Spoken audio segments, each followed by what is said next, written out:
के न्यूज़ 36 छत्तीसगढ़ के आवाज में खबर छत्तीसा में चला आगू बाढ़बो। आज के खबर मन ला विस्तार ले देखबो। हमार संस्कृति में गुरु मन के एक महान दर्जा है। फिर ही दर्जा ला अपमानित अउ मानवता ला शर्मसार करैया एक गुरु जी के मामला हुआ है। मामला कांकेर ले लगे पीढ़ापाल गांव हाई स्कूल के है, जिह पदस्थ प्रधानाचार्य तिलक मंडावी हाई स्कूल के छात्रा मन ला पढ़ाए के बहाना में छात्रा मन ले अश्लील हरकत करे, जेकर शिकायत छात्रा मन निरीक्षण करे आए मुख्य शिक्षा अधिकारी ले करीन। जेकर बाद मुख्य शिक्षा अधिकारी कांकेर थाना में आरोपी शिक्षक के खिलाफ FIR दर्ज कराइस। फिर पुलिस आरोपी शिक्षक ला गिरफ्तार कर लिए है।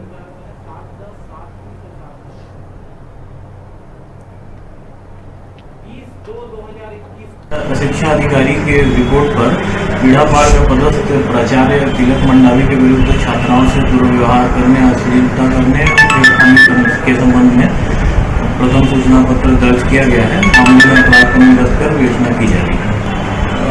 अभी प्रथम सूचना पत्र दर्ज किया गया है, विवेचना की जा रही है।